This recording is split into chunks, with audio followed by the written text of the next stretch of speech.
ഒറ്റ വാർത്ത, അതായത് എല്ലാ തൊഴിൽ രംഗങ്ങളിലും വനിതകൾ വിജയം കൈവരിക്കുന്ന വാർത്തകൾ ഓരോ ദിവസവും നമ്മൾ കണ്ടുകൊണ്ടിരിക്കുകയാണ്. എന്നാൽ പുരുഷന്മാർ മാത്രം കൈയടക്കി വെച്ചിരുന്ന ഒരു തൊഴിൽ രംഗത്ത് കൊല്ലം പുനലൂരുകാരി മാതൃകയായ വാർത്തയാണ്. പുനലൂരുകാരി 60-കാരിയായ അംബിക ചേച്ചിയുടെ ആ തൊഴിലിടത്തിലേക്ക് നമുക്കൊന്ന് പോയിട്ട് വരാം. ഓപ്പറേഷൻ അംബിക ചേച്ചി.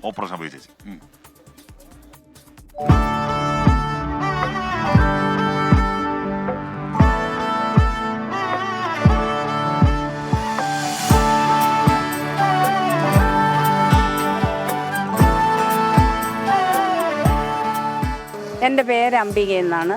എൻ്റെ നാട് വിളക്കോട്ടം എന്ന് പറയുന്ന മുനിസിപ്പാലിറ്റി വിളക്കോട്ടത്ത് എന്ന് പറയുന്ന സ്ഥലത്താണ്. ഞാൻ ഈ പണിക്ക് വന്നിട്ട് 27 വർഷമായി. 27 വർഷമായെങ്കിലും എൻ്റെ വല്യച്ഛൻ എന്നെ ഈ പണി പഠിപ്പിച്ച്.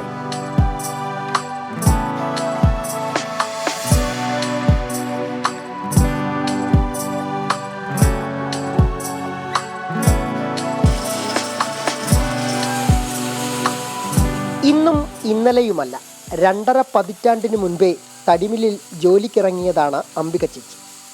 ജീവിത സാഹചര്യങ്ങളാണ് പ്രേരണയായത്. വല്യച്ഛനാണ് ഗുരു. ഇന്ന് പടുകൂറ്റൻ തടിക്കഷ്ണങ്ങളെ മുറിച്ചെടുത്ത് അരികുചെത്തി മിനുസപ്പെടുത്തി നല്ല ഒന്നാന്തരം ഉരുപ്പടികളാക്കി തരും അംബിക ചേച്ചി. തടിക്കുറ്റം തീർക്കാൻ മാത്രമല്ല, യന്ത്രങ്ങൾക്ക് തകരാറുണ്ടായാലും പരിഹരിക്കാൻ ചേച്ചി മതി. ഈ മില്ലിൽ എന്തെല്ലാം പണിയുണ്ടോ അതെല്ലാം ഞാൻ പണി. മെഷീനകത്ത് വരെയും പണി. നമ്മളെ ജീവിതം പോലെ തന്നെ മെഷീനിലും എനിക്കൊരു അറ്റാച്ച്മെൻ്റ് ഉണ്ട്. അതുകൊണ്ട് എന്തുവാന്നുള്ള എൻ്റെ പോരായ്മ എനിക്ക് മനസ്സിലാക്കാൻ പറ്റും, ഒരു സൗണ്ട് കൊണ്ടായാലും.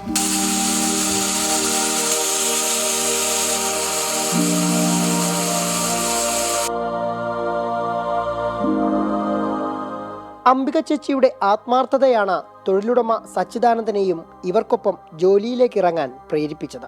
അത്ര അതിനോട് ആത്മാർത്ഥത പുലർത്തിയാണ് ചെയ്യുന്നത്. അതുകൊണ്ട് ഏത് പണികളും പറഞ്ഞു കൊടുത്തു കഴിഞ്ഞാൽ വളരെ വേഗം പഠിക്കുകയും യുക്തിയായിട്ട് ചെയ്യാൻ പഠിച്ചാൽ അത് കറക്റ്റ് ചെയ്ത് ചെയ്യുകയും ചെയ്യും.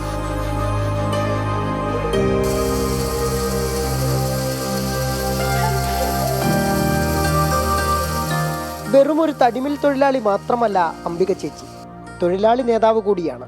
സംസ്ഥാന കമ്മിറ്റി മെമ്പറാണ്. അതിലേതാണ്ട് 1.5 ലക്ഷം ആൾക്കാർ ഈ മേഖലയിൽ പണിയെടുക്കുന്നവരുണ്ട്.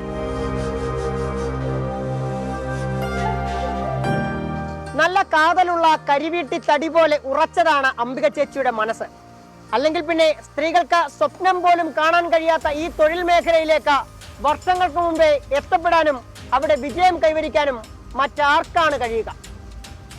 ക്യാമറമാൻ രാജ്കിരണിനൊപ്പം സുജിത് സുരേന്ദ്രൻ, 24 കൊട്ടാരക്കര.